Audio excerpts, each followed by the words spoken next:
할렐루야, 반갑습니다. 인사할까요? 주 안에서 승리합시다. 주 안에서 승리합시다. 네, 민수기 강해 다시 이어집니다. 68번째 시간입니다.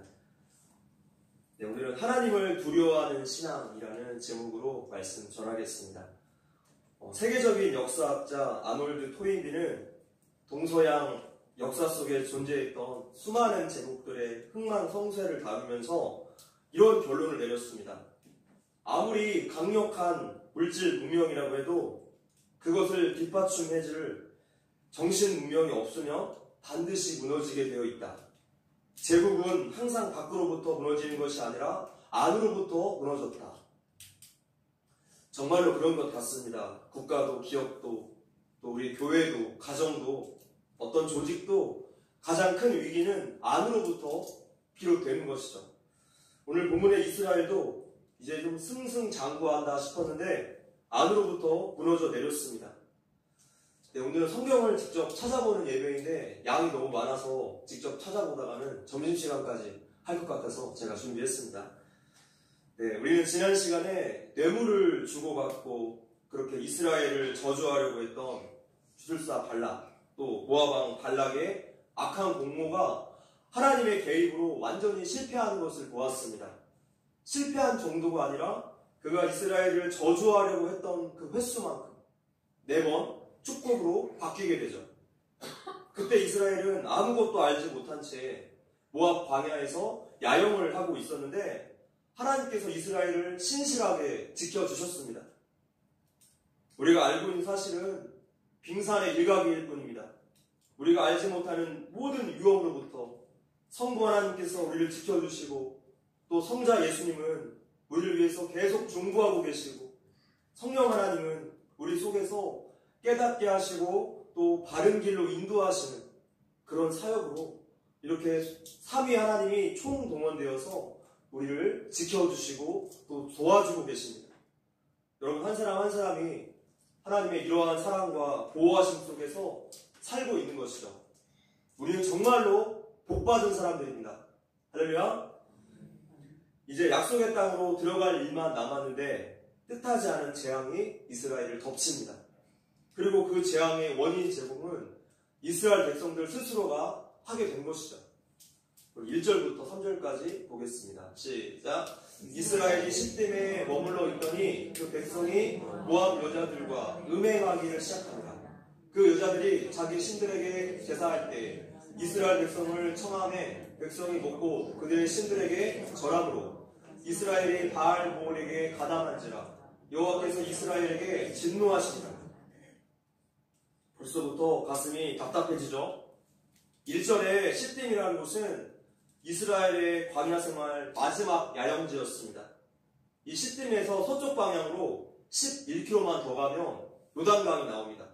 그래서 요단강 건너면 이제 바로 가나안 땅으로 들어가는 거죠.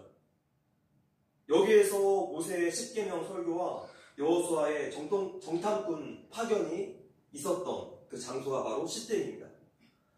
지금 이 중요한 장소에서 이스라엘이 너무나 충격적인 죄를 범하게 되죠. 1절에 기록된 것처럼 이스라엘 남자들이 모압 여자들과 음행하기를 시작했는데 이것은 일반적인 음행이 아니라 집단 음란 제사였습니다. 예전에도 여러 번 설명한 적이 있었는데 가나안 사람들은 바알 신이 생산의 신으로서 농사, 목축, 또 인구 증가를 관장한다라고 믿어왔습니다. 농경사회에서 다사는 노동력의 상승을 말하고 또 노동력 상승은 농작물 수확의 증대를 가져옵니다. 그래서 그들이 이 바알 신을 주신으로 섬겼는데 모압인들이 한 해의 추수를 마치고 이제 바알에게 감사하는 대규모의 제사를 드린 거죠. 지금 이 자리에 이스라엘 남자들을 초대한 거예요. 지금 이스라엘의 입장에서는 이집트 노예로 살다가 또 광야 40년 동안 유목민으로 평생을 살다가 농경민들의 그 풍성한 파티 현장을 보니까 얼마나 부럽고 또 가슴 떨렸을까요? 우리도 저들처럼 바알에게 제사를 지내며 부자가 될 수 있겠구나 이런 생각이 들지 않았을까요? 그래서 초대받은 이스라엘 남자들이 모압 여인들과 함께 음식을 먹었고 그 잔치의 순서에 따라서, 그러니까 예배 순서죠. 예배 순서로 따라서 자연스럽게 그들의 제사 의식 중의 일부였던 이 집단 음란 파티에 참여하게 된 것입니다. 3절을 보면 이스라엘이 바알 부올에게 가담한지라 라고 되어 있는데, 이 말은 바알에게 연합되다, 바알에게 복속되다 라는 뜻이에요. 그러니까 육체적인 음란 행위뿐만 아니라 우상을 섬기는 우상 숭배자가 되었다는 것이죠. 우리가 어떤 음행에 빠지게 되면 이것은 단순한 육체적인 문제로, 육체적인 타락으로 끝나는 것이 아니라 우리의 영도 함께 타락하게 돼요. 그래서 하나님께서 당신의 자녀들에게 음행을 아주 엄격하게 경고하십니다. 우리 고린도전서 읽어볼게요. 시작. 음행을 피하라. 사람이 범하는 죄마다 몸 밖에 있거니와 음행하는 자는 자기 몸에 죄를 범하느니라. 너희 몸은 너희가 하나님께로부터 받은 바 너희 가운데 계신 성령의 전인 줄을 알지 못하느냐. 너희는 너희 자신의 것이 아니라 값으로 산 것이 되었으니 그런즉 너희 몸으로 하나님께 영광을 돌리라. 아멘. 이 고린도 지역은 항구 도시면서 마치 서울의 강남과도 같은 그런 세련된 헬라 문명 도시였습니다. 항구 도시는 예전부터 대부분이 우상숭배, 음란이 만연했는데 이곳에 있는 고린도 교회 성도들조차도 자연스럽게 음란에 빠져 있었습니다. 근데 지금 이 말씀이 사도 바울이 불신자들을 향해서 한 말씀이 아니라 교회 안에 있는 성도들에게 하신 말씀이에요. 우리가 살고 있는 이 시대는 이 고린도 지역보다 그 음란함에 있어서 더 가까이 있어요. 왜냐하면 스마트폰 때문입니다. 너무나 쉽게 음란 문화를 접할 수가 있으니 어린아이고 학생이고 어른이고 음란의 열매를 쉽게 맺게 되는 것이죠. 너희는 너희 자신의 것이 아니라, 우리의 몸은 우리의 것이 아니라 하나님의 것, 성전이 되었습니다. 성령님이 거하시는 하나님의 이 성전에 지금 무슨 짓을 행하고 있는 것이냐라는 거예요. 우리의 음란함이 예수님을 십자가에 못 박았습니다. 우리의 더러움이 예수님을 고통스럽게 만들었어요. 성도들은 항상 이것을 기억하며 살아야 합니다. 이 문화라는 것은 절대로 중립적일 수가 없습니다. 왜냐하면 성경에 따르면 인간의 모든 삶이 죄와 연결되어 있기 때문이에요. 우리 인간은 전적으로 타락했습니다. 그렇다면 타락한 인간들이 만들어내는 모든 문화도 타락할 수밖에 없어요. 예수님이 이 땅에 오셔서 우리의 죄 때문에 죽었다는 사실은 인간의 모든 생활 양식이 다 죄로 타락했다라는 것을 반증해 주는 거예요. 그렇다고 우리가 문화와 담을 쌓고 산속에 들어가서 살 수는 없는 법이죠.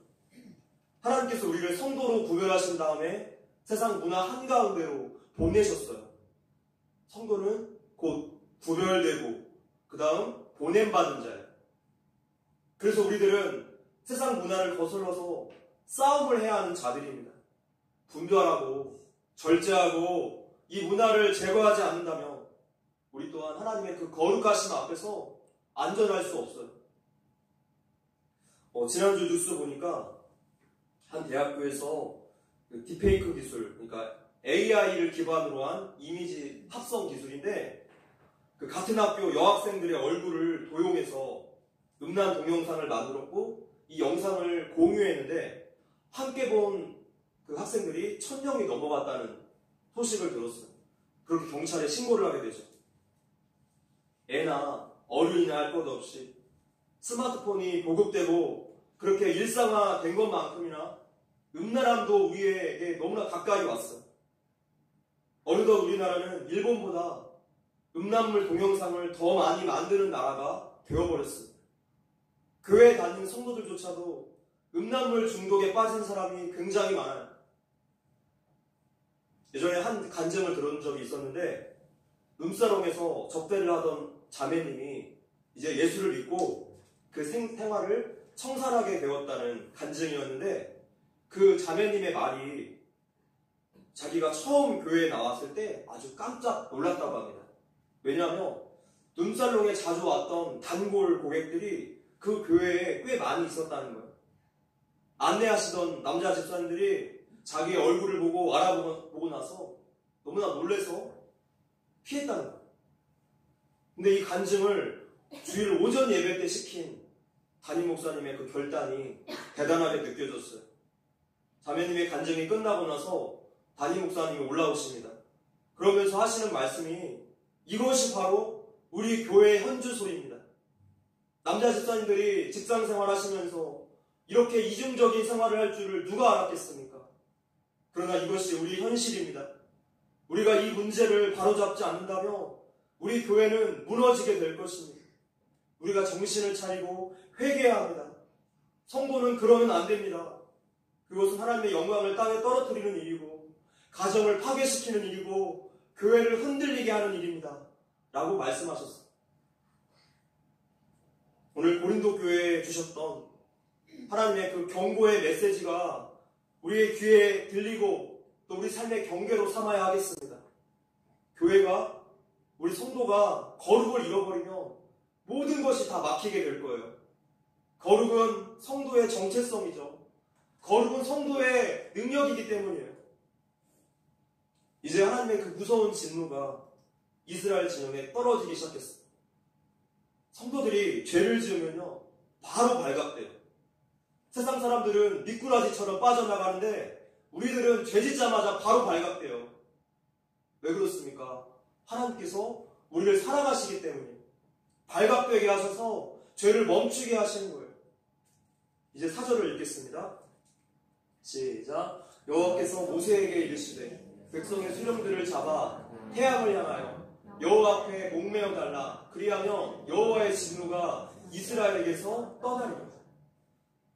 자, 여기에서 백성의 수령들이란 이스라엘 각 지파의 족장들 또 장로들을 말하는데 이 사람들을 다 잡아다가 죽이라는 거예요. 그리고 태양을 향해서 목을 매라는 것은 모든 사람들이 볼 수 있도록 공개 처형시키라 라는 뜻입니다. 너무나 무섭지 않습니까? 영적인 리더의 자리는 괜히 폼잡고 으스대는 자리가 결코 아닙니다. 이렇게 무서운 책임이 따르는 자리예요. 우리가 직분을 받았다는 것은 이제 하나님께서 그 책임을 물으시겠다는 것입니다. 이것을 생각할 때 우리가 도저히 함부로 할 수 없는 거예요. 내 마음 내키는 대로 살 수 없습니다. 하나님을 인식하지 않을 수가 없어요. 그래서 직분은 나를 그 직분에 맞게끔 인식하고 또 세워갈 수 있도록 도와주는 자리가 되는 것이죠. 하나님을 자꾸만 의식하게 돼요. 내가 집사인데, 내가 권사인데, 장로인데, 목사인데 내가 어떻게 그럴 수 있겠는가 라는 생각이 자동으로 떠오르게 되어 있어요. 하나님의 진노는 역병으로 나타나는데 죽는 사람이 기하급수적으로 늘어납니다. 5절입니다. 시작. 모세가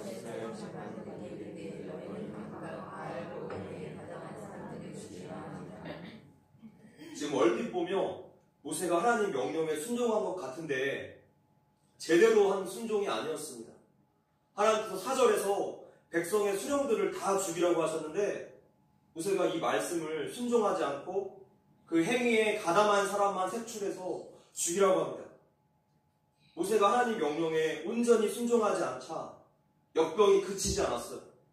9절에 보니까 사망자의 수가 24,000명까지 늘어납니다.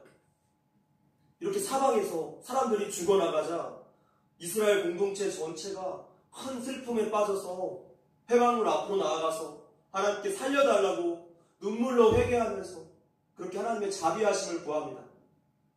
근데 이러한 절체절명의 상황에서 또 생각지도 못한 끔찍한 일이 또 터집니다. 6절이죠.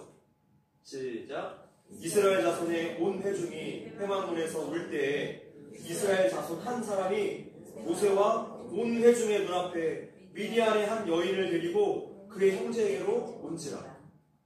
이 남자가 누군가 14절에 나오는데 시므온 가문의 지도자 시므리라는 사람이었습니다. 아니 지금 이스라엘 전체가 하나님의 심판 앞에서 절박하게 통곡하고 있는데 이 와중에 이 지도자라는 사람이 자신의 음란한 욕구를 채우기 위해서 위대한 여자를 데리고 자기의 텐트로 들어갑니다.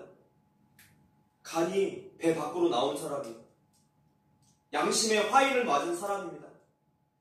양심의 화인을 맞은 사람은 상황이 왜 이렇게 됐는가 전혀 깨닫지 못해요. 죄가 내 삶을 가득 장악하며 앞으로의 일, 뒷일은 전혀 생각하지 않게 돼요. 하나님의 마음은 어떠한가? 나 때문에 이웃들은 어떤 고통을 당하고 있는가? 죄의 대가는 어떠한가? 전혀 생각하지 못하게 되죠. 하나님의 나라가 이 땅에 세워지건 말건 내 유익과 재미를 위한 그런 욕심에 취한 사람들, 이 땅에 여전히 돈 욕심, 음란의 욕심을 채우는 사람들이 우리 성도들 가운데도 많이 있어요. 멀리 갈 것도 없고 우리 안에 충분히 들어있습니다. 우리가 하나님과의 교제에 소홀해지면 자연히 이렇게 살아가게 돼요. 왜 그렇습니까? 우리 안에 가득 들어있는 죄성 때문에 그렇습니다.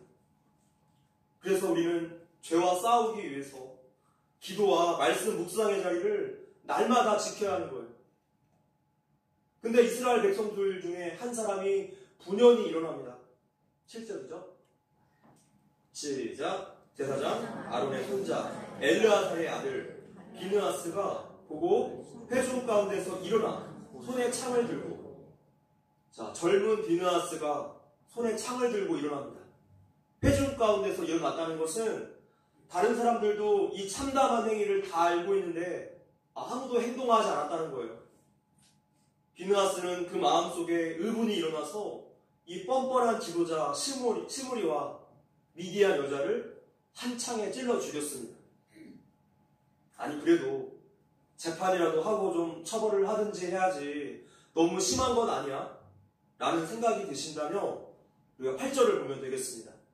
8절 시작. 그 이스라엘 남자를 따라 그의 막사에 들어가 이스라엘 남자와 그 여인의 배를 꿰뚫어서 두 사람을 죽이니 연병이 이스라엘 자손에게서 그쳤더라.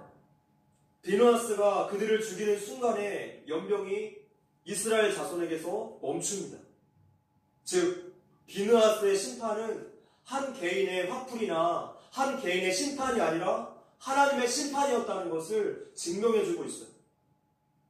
더군다나 시므리가 미디안 여인을 데리고 간 그 막사는 우상 제사를 위해서 미리 준비해 놓은 간이 성소였던 것으로 보여집니다. 8절에 이 배라는 단어가 나오는데 막사라고 번역된 단어와 같은 단어예요. 그러니까 배라고 해석하기보다는 막사 안에서라고 해석하는 것이 더 좋은 해석이 될 것 같습니다. 그렇다면 비느하스의 창은 죄인을 심판한 창이면서 동시에 우상 숭배를 처단하는 창이었어요. 이스라엘 백성들이 울며 회개할 때는 전염병이 멈춰지지 않았는데 언제 멈췄습니까? 비느하스가 죄를 심판했을 때, 그때 멈췄습니다. 자, 여기에는 깊은 영적인 의미가 있는데 하나님께서 비느하스의 행동에 담긴 그 영적인 의미를 직접 설명해 주십니다. 11절에 시작. 제사장 아론의 손자 엘르아살의 아들 비느하스가 내 질투심으로 질투하여 이스라엘 자손 중에서 내 물을 돌이켜서 내 질투심으로 그들을 소멸하지 않게 하였도다. 내 질투심을 비느하스가 대신해 주었다는 거예요. 이 말씀이 너무나 중요합니다. 우리가 믿는 하나님은 질투하시는 하나님이세요. 우상 숭배는 영적인 불륜이죠. 그래서 10계명 제1계명에도 나 외에 다른 신을 섬기지 말라 라고 강하게 명령하셨어요.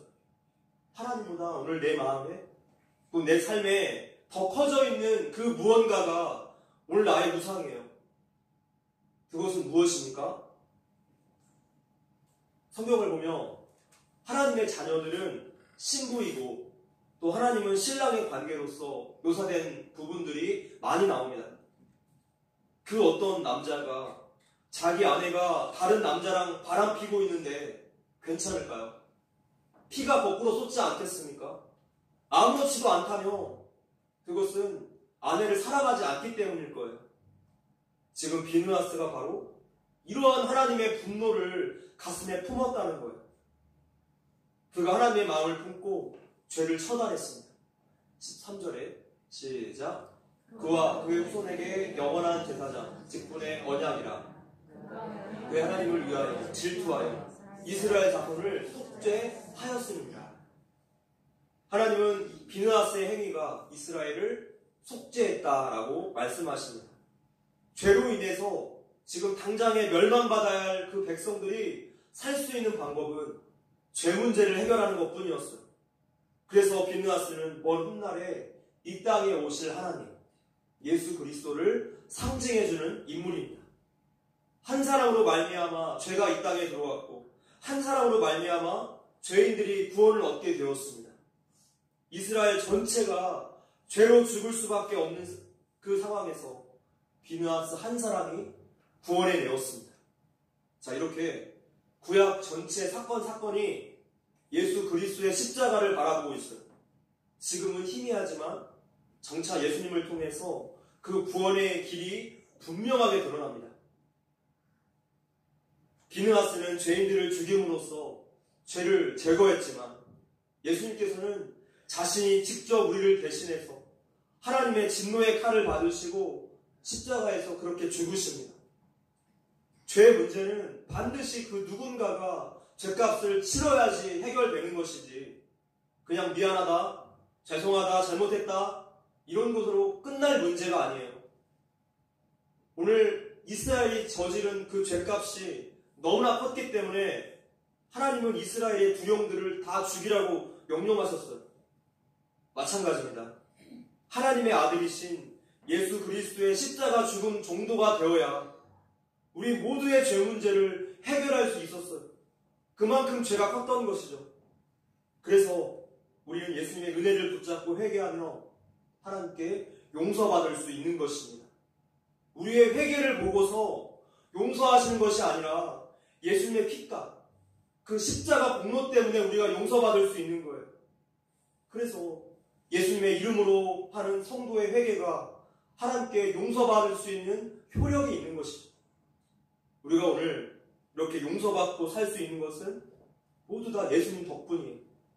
그 은혜에 날마다 감사하며 살아야 하겠습니다.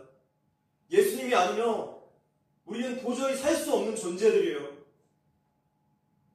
하나님이 이제 당신의 마음을 대신한 비느하스에게 상을 내리십니다.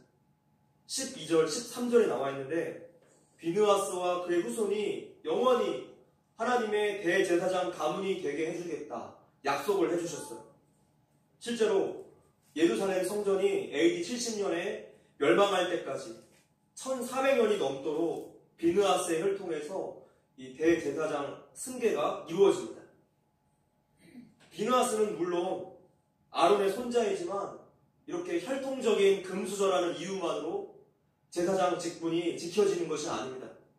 아론의 아들 나답과 아비후는 죄를 지어서 죽었기 때문이죠. 비느하스는 하나님의 마음을 품어서 하나님을 기쁘시게 했기 때문에 하나님께 이렇게 복을 받은 사람이에요. 우리들은 비느하스처럼 하나님의 마음을 품어서 하나님의 마음을 기쁘시게 해드리는 사람이 되어야 합니다. 사명의 사람은 비느하스처럼 본능적으로 하나님이 싫어하시는 것을 싫어하게 되어 있어요. 하나님이 좋아하시는 것을 좋아하게 되어 있어요. 죄에 대해서 경계하고 멀리하고 분노할 줄 알아야 합니다. 반면에 이날 비느하스에 의해서 죽임당한 시므리는 자기와 자기 가문을 멸망으로 몰고 갑니다. 이 사건 이후에 실시된 2차 인구조사에서 시므온 지파 수가 1차 개수 때는 59,300명이었는데 2차로 가니까 22,200명으로 거의 3분의 1 가량 대폭 줄어듭니다. 결국에 시므온 지파가 점점 더 쇠퇴되어서 나중에는 유다 지파에 흡수되죠. 지도자의 타락이 이렇게 눈사태처럼 무서운 결과로 나타나게 됩니다. 그래서 우리는 늘 거룩을 목표로 삼아야 합니다. 자, 그 힘든 광야 생활을 다 끝내고 이제 약속의 땅을 코앞에 둔 이스라엘 백성들이 도대체 왜 이렇게 무너지게 된 것일까요? 그들을 무너뜨린 적은 외부의 공격이 아니었습니다. 외부의 공격은 하나님이 다 막아주셨어요. 근데 그들 스스로 내부에서부터 무너져 내립니다. 그 강대하고 찬란했던 로마 제국도 외세 침략이 아니라 도덕과 윤리가 무너지고 성적으로 타락해서 나라의 멸망을 가져왔다고 학자들이 공통적으로 입을 모으고 있어요. 내부에서부터 무너져 내린 거예요. 오늘날에도 보면 참 충성스러운 하나님의 종들이 하루아침에 성 문제, 돈 문제 때문에 속절없이 무너지는 것을 얼마나 많이 봅니까? 사탄의 공격은 끊이지 않고 계속 우리에게 다가오는데 한순간 영적인 긴장감을 놓치면 이렇게 무너지는 거예요. 이스라엘 백성들도 이제 광야 생활 다 끝났다, 이제 약속의 땅으로 들어간다 생각해서 영적인 긴장감을 풀어버립니다. 섰다고 생각하는 자는 넘어질까 조심해야 돼요. 우리가 동물의 왕국을 보면 빨리 움직이는 동물보다 천천히 움직이는 동물들, 약한 동물, 새끼들을 맹수들이 타겟으로 삼습니다. 왜 그렇습니까? 더 쉽게 먹잇감을 얻을 수 있기 때문이에요. 마귀는 그렇게 호락호락한 존재가 아닙니다. 생각지도 못한 허를 찌르는 전략의 귀재예요. 우리가 나태하고 느슨하게 그렇게 신앙생활을 한다면 마귀의 아주 좋은 타겟, 쉬운 먹잇감이 되는 것이죠. 그래서 우리가 기도와 말씀으로 늘 깨어 있어야 합니다. 우리가 영적으로 무장되어 있지 않는다면 우리는 언제나 넘어질 거예요. 우리가 무장되어 있을 때는 마귀가 우리를 건드리지 않아요. 그 긴장의 끈을 놓는 순간 마귀가 우리를 그때 사정없이 공격하게 되는 것이죠. 바쁘다는 핑계로, 피곤하다고, 귀찮다고 하는 핑계로, 여가 생활을 핑계로, 신앙생활이 이 정도면 되었지, 내 신앙생활이 괜찮다라는 핑계로 말씀과 기도를 멀리할 때 그때 사정없이 공격이 들어올 거예요. 교회의 가장 본질적인 경쟁력이 무엇입니까? 거룩이에요. 거룩을 잃어버리면 다 끝납니다. 교회가, 성도가 거룩을 잃어버리면 하나님의 임재와 은혜가 떠나가요. 기도가 막히게 될 것입니다. 우리는 세상의 조롱거리가 될 거예요. 마귀는 거룩하지 않은 교회, 거룩하지 않은 성도를 우습게 짓밟습니다. 그래서 우리가 더욱더 기도해야 합니다. 기도가 우리에게 거룩을 가져다 주고 거룩이 기도에 더 능력을 심어줄 것입니다. 그런데 알고 보니까 이스라엘이 모압 여인들의 유혹에 넘어가게 된 이유는 주술사 발람의 교활한 사주 때문이었어요. 모압 뒤에 아주 무서운 불의인이 한 명 있었던 거예요. 계시록 2장을 보니까 이 사건의 숨겨진 내막을 우리가 알 수 있게 됩니다. 계시록 2장 14절 시작. 내게 두어 가지 책망할 것이 있나니 거기 내게 발람의 교훈을 지키는 자들이 있도다. 발람이 발락을 가르쳐 이스라엘 자손 앞에 걸림돌을 놓아 우상의 재물을 먹게 하였고 또 행음하게 하였느니라. 지금 주술사 발람이 모압 여인들에게 이 계획을 가르쳐 준 거예요. 하나님의 사자에게 호되게 당했으며 곱게 돌아가야 하는데 뇌물을 받은 게 있으니까 한 가지 꾀를 알려준 거예요. 40년 동안 광야 생활을 한 그 촌사람들이 너희의 화려한 종교예식, 음식, 문화로 한번 유혹시켜 보라는 것이죠. 시므리를 유혹한 미디안 여자 고스비도 발람이 방법을 알려주어서 의도적으로 계획을 짜고 이렇게 접근했습니다. 본문 18절에 나와 있습니다. 읽어볼게요. 시작. 이는 그들이 속임수로 너희를 대접하되 부올의 일과 미디안 지휘관의 딸 곧 부올의 일로 연병이 일어난 날에 죽임을 당한 그들의 자매 고스비의 사건으로 너희를 유혹하였습니다. 이 고스비라는 여인의 삶과 그녀의 이름의 뜻이 너무나 딱 맞아요. 고스비는 속이는 자라는 뜻입니다. 본문의 고스비 사건은 발람의 악한 꾀에 미디안과 그 모압이 공모해서 이렇게 주도 면밀하게 계획된 함정이었습니다. 발람은 마치 마귀 같은 존재. 발람은 전력상 후퇴를 한 것뿐이지 완전히 물러간 것이 아니었어요. 하나님께서 나중에 가나안 정복 전쟁에서 모압과 미디안 족속 그리고 술사 발람까지 다 진멸시키십니다. 교회를 망가뜨리려는 죄의 세력을 다 물리치시는 거예요. 우리는 어떻게 하면 사탄의 공격, 이 음란함과 또 죄와 싸워서 이길 수 있을까요? 그것은 오늘 설교의 제목처럼 하나님을 두려워하는 신앙이 회복되어야만 합니다. 역사에서 통치자들이 국민을 통제하는 방법 중에 종종 등장하는 것이 공포 정치였어요. 두려움은 사람을 즉각 통제할 수 있기 때문이죠. 실제로도 많은 사람들이 자신이 두려워하는 것을 피하고 살기를 찾습니다. 부모님들이 자녀들을 무리하게 학원에 보내는 이유 중에 하나는 이 학원을 안 보내면 내 아이가 다른 아이보다 뒤처질까 봐서, 그렇게 될까 봐서 모른다는 그 세상적인 두려움 때문에 학원을 보낸다는 거예요. 사람은 결국에 내가 두려워하는 그 어떤 것이 나의 말과 내 삶에 나타나기 마련이에요. 여러분, 오늘 내가 가장 두려워하는 것은 무엇입니까? 마태복음 말씀에 합독하겠습니다. 시작. 곰은 죽여도 영혼은 능히 죽이지 못하는 자들을 두려워하지 말고 오직 몸과 영혼을 능히 지옥에 멸할 수 있는 이를 두려워하라. 예수님은 세상을 두려워하지 말고 세상과 영혼까지 심판하시는 하나님을 오직 두려워하라고 말씀하셨어요. 우리가 하나님을 두려워한다면 잘못된 길로 갔어도 다시 돌아오기 마련이에요. 하나님의 마음에 합한 사람이라는 평가를 받았던 다윗조차도 그 끔찍한 음란한 죄를 저질렀지만 하나님을 두려워하는 마음이 있었기 때문에 회개하고 다시 돌아올 수 있었어요. 우리 성도들이 언제 죄를 짓고 언제 타락하게 될까요? 바로 하나님을 두려워하는 그 마음이 사라질 때입니다.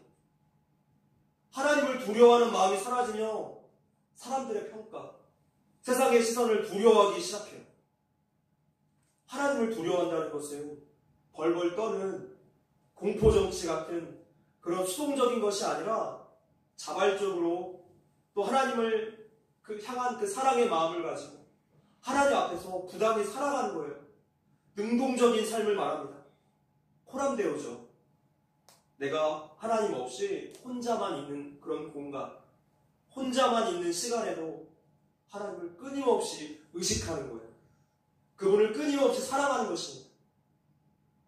하나님을 두려워하는 사람은 그 어떠한 상황에서도 하나님을 선택할 거예요. 비록 이것 때문에 어려움을 겪을지라도 기꺼이 그 대가를 치릅니다. 세상이 주는 어려움과 고통보다도 하나님 앞에 죄 짓는 것을 더 두려워하기 때문이에요. 하나님과의 관계 문제가 생기는 것이 나에게 오히려 더 큰 고통으로 다가오기 때문입니다. 창세기 39장 9절 말씀 시작. 나보다 큰 이가 없습니다. 주인이 아무것도 내게 금하지 아니하였어도 금한 것은 당신뿐이니 당신은 그의 아내이니라. 그런즉 내가 어찌 이 큰 악을 행하여 하나님께 죄를 지으리까. 요셉이 그랬어요. 요셉이 보디발 장군 아내의 유혹을 거절한 것은 단순히 윤리 도덕적인 것을 넘어서요. 이것은 하나님과의 관계를 깨는 일이라고 믿었습니다. 요셉은 하나님을 두려워하는 사람이었고 하나님 앞에 죄를 짓기보다 기꺼이 내가 어려움을 당하기로 결심합니다. 말씀을 맺겠습니다. 우리는 하나님을 향한 두려움을 반드시 회복해야만 합니다. 내가 하나님의 일을 망칠 수 있다는 두려움, 나 때문에 하나님께서 욕을 먹고 그분의 영광이 가리워질 수 있다는 두려움이 있어야 돼요. 성도 여러분, 음란 문화를 경계하십시오. 하나님을 향한 두려움이 사라지는 순간에 우리의 일상에서 타락이 시작될 거예요. 하나님께서 기뻐하시는 것을 기뻐하고 그분이 싫어하시는 것을 싫어해야 합니다. 세상에 대한 두려움은 우리로 하여금 공포감을 낳지만 하나님을 향한 두려움은 거룩함을 낳아요. 하나님을 두려워하는 신앙이 회복된다면 우리의 모든 삶도 함께 회복될 것을 믿습니다. 이 시간 우리 시선 함께 찬양하시면서 찬양하겠습니다. 하겠습니다.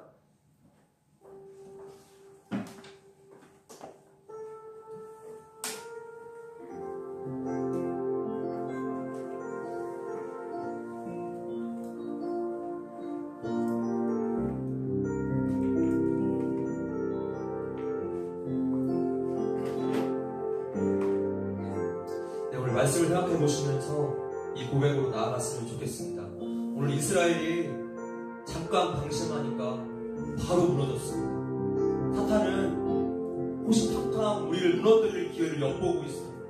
우리가 영적으로 무뎌지고 게으름 피우는 순간에 사탄은 우리를 사정없이 공격할 것입니다. 음란함으로, 문화로, 또 바쁜 생활로 여러 가지로 우리를 하나님으로부터 멀어지게 만들 거예요. 하나님, 우리가 하나님을 늘 의식하기를 원합니다. 우리의 시선이 항상 하나님을 향하여 놓여있기 원합니다. 하나님, 우리를 붙잡아 주시옵소서. 그러한 고백과 결단으로 이 찬양하겠습니다.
기도하겠습니다. 하나님, 그렇습니다.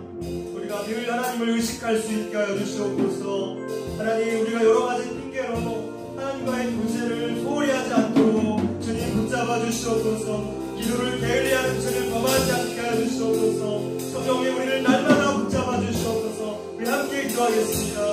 하나님, 우리의 시선을 늘 하나님 앞에 하나님 바라보기 원합니다. 하나님, 우리가 방심하지 않게 하여 주시옵소서. 날마다 기도의 자리, 말씀 묵상의 자리로 나아갈 수 있게 하여 주시옵소서. 하나님, 우리가 무너질 때마다 다시 주님을 바라보기 원합니다. 하나님을 의식하며 살기 원합니다. 주님, 우리를 붙잡아 주시옵소서. 우리가 오는 사자와 같이 우리를 하나님 삼키려고 하는데 하나님을 깨워서 기도하고 하나님 가까이 할 수 있게 하여 주시옵소서. 하나님, 우리의 삶을 고쳐주시고 하나님 연약함을 하나님 고쳐주시옵소서. 다시 주님 바라보기 원합니다. 주님 아니면 우리가 설 수 없습니다. 주님 아니면 우리가 소망이 없습니다. 주님, 우리를 붙잡으시옵소서. 우리에게 소망을 주시옵소서. 주님 붙잡아주시옵소서. 주님 도와주시옵소서.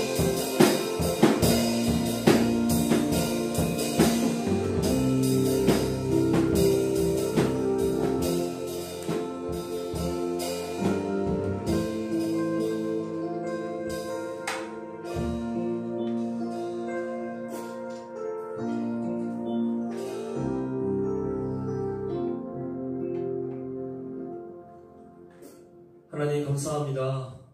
날마다 우리가 주님을 바라보고 주님 의식하고 살아갈 수 있게 하시고 우리가 방심하지 않고 날마다 기도의 자리, 말씀 묵상의 자리에 나아가서 하나님의 힘을 받고 또 믿음을 얻어서 승리하는 하루하루가 될 수 있게 하여 주시옵소서. 넘어질 때마다 다시 하나님께로 돌아가고 또 돌아갈 수 있도록 우리에게 믿음과 담대함을 허락하여 주시옵소서. 우리 성도들 하나님 붙잡아 주시고 또 여러 가지 아픔들과 육신의 고통과 환경의 문제들 때문에 낙심하는 자들이 있습니까? 하나님, 기도에 응답하여 주시고 날마다 새 힘을 공급하여 주시옵소서. 하나님이 회복시켜 주시옵소서. 주님 감사합니다. 예수님의 이름으로 기도합니다. 아멘.